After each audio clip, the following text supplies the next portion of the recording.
Hi, this is Annie Simon Layton, back here at my favorite fountain at the Ferrante apartment buildings in downtown LA. I came here tonight because it was a remarkable day. Unfortunately, not in a good way. My husband and boyfriend and roommate and employer did quite violently assault me today. I'm okay, but I am hurt. I have a previously existing condition. It's called bursitis, and that's where the fluid sacs that protect the bones from impact become injured and inflamed. And I was injured years ago by another assault on Cape Cod at the Embargo nightclub and restaurant by a local woman who was drunk and just ambushed me from behind. I don't know her. I've never had any conversation with her. I never met her. She just went crazy, and I landed on my pelvis, which is protected by the bursa and the gluteus maximus, but only to a certain extent. At some point, the impact caused multiple fractures of the bones inside my pelvis that have increasingly become more painful, making my life a living hell. I've been in severe pain for 5 or 6 or more years since that assault. And my boyfriend William has witnessed my pain, and my attempt to acquire medical treatment for this has been futile.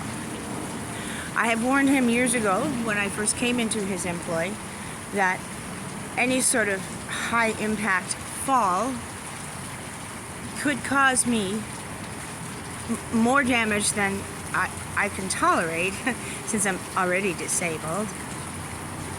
This doesn't stop him. He doesn't think of this when he loses his cool, loses his temper. I can't even remember what it was that made him do this. It's usually nothing, not much. Some little trigger that is exacerbated, and he has so many of those triggers, it's impossible to avoid exacerbating all of them all the time. And that's not my job, to manage his mental illness. But I do the best I can.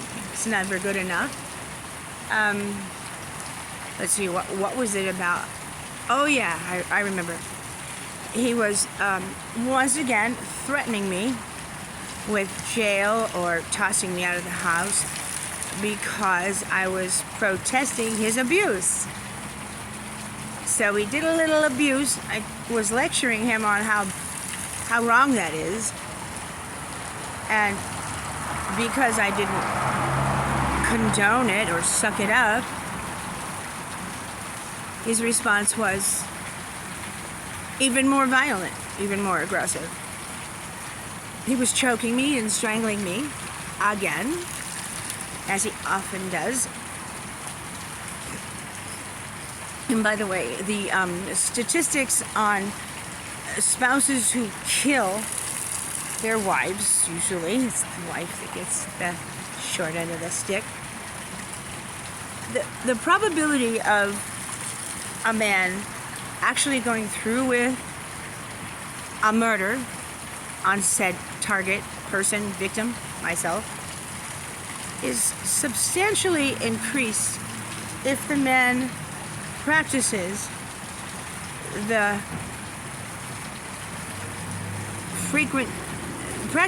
strangulation technique of subduing his victim. And he's been using that tactic on me for some time now.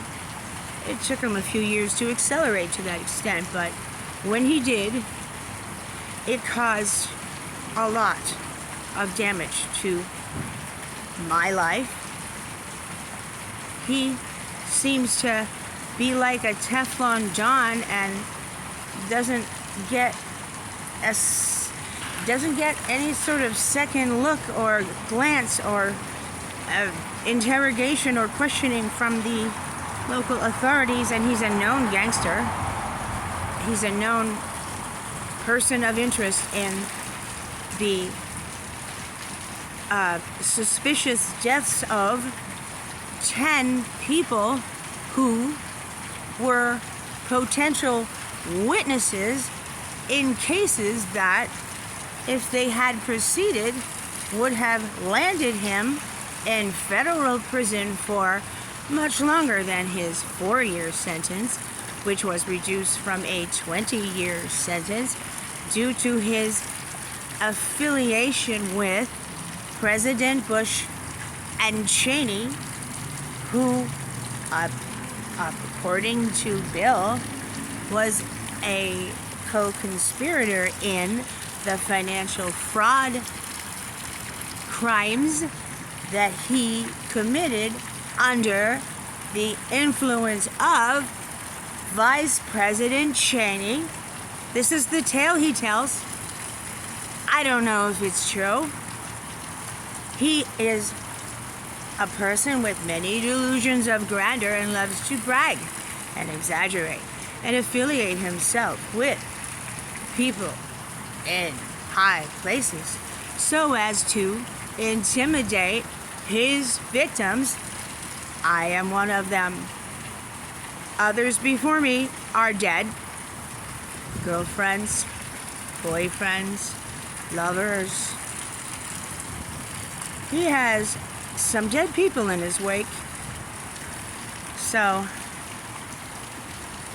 why don't I leave him? Well, he has managed to deprive me of my money through various techniques of blackmail, extortion, strangulation, lies, pathological lies, unmet promises, fraud, and those types of techniques have worked on me because I desperately wanted him to be a person I could look up to and depend on and love and marry, making a lot of sacrifices to make that happen. But my sacrifices that I entered into willingly weren't enough. So he took everything.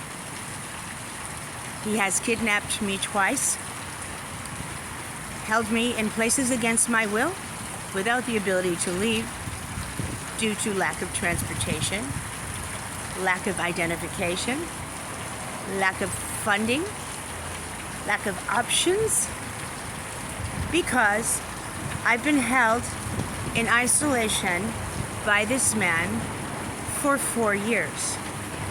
Anytime I ever was out on my way or about to get ready to go to a social event, a class, a doctor's appointment, he would become so abusive that I would, more often than not, cancel my plans to stay home and watch over him to try to figure out what his next move was going to be to ruin my life.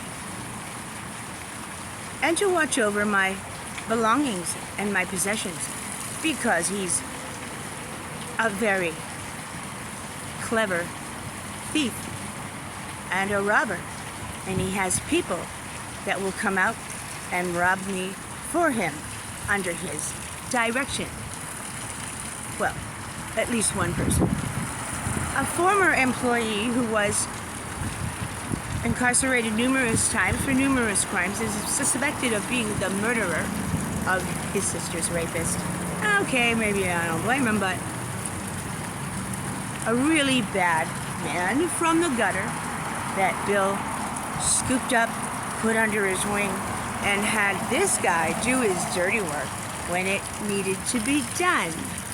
And I was the victim of this man's robbery, threatening to kill me, assaulting me in front of my boyfriend/husband with no recourse and no protest, no disapproval whatsoever from Bill.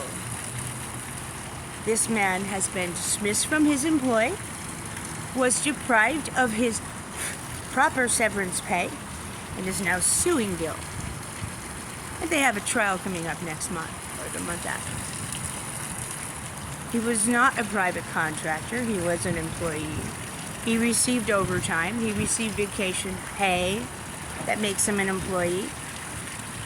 And they were supposed to pay him 3 months severance, as I am entitled to. And they didn't. So, his very best right-hand man for all those years, the one he saved from crack addiction, and no one else would hire him because he was out of prison on a charge so heinous, I can't even mention it. Even he, his right-hand man, has turned on him and is now suing him for financial exploitation. Okay, so today I was assaulted and I was thrown to the ground. The whole house is trashed. The doors are ripped off their hinges. The cupboards are ripped off their hinges. All our possessions are all over the floor. And I was on my way to urgent care tonight to get a Toradol shot in my hip, because that's where I landed, right on my most injurious spot. Only they're no longer taking patients because they were so overloaded with patients. And that is because the primary care doctors in this town work for insurance companies, managed care companies, that force them to delay and deny and lie to us, lie to our faces about everything. There's no surgery for that. Take these drugs. Found out 2 of the drugs I've been prescribed for the last 5 years since I was assaulted at Embargo nightclub on Cape Cod can cause, especially with age and the use of alcohol and cigarettes, heart attack, stroke, upper respiratory infections, which I have right now. The medications are killing me. And they won't admit to me that there is surgery that will solve it. Well, so I'm changing primary care. I'm going to have to buy my own private insurance policy to ensure that I get some of the surgeries that I require instead of taking drugs that will kill me thanks to Big Farm. This is the truth, nothing but the truth. So help me God, and Simon Layton, security, take them all away. Who's going to run this town tonight? And Simon Layton signing off on Monday evening. November whatever. Who knows? I can't get the paper anymore.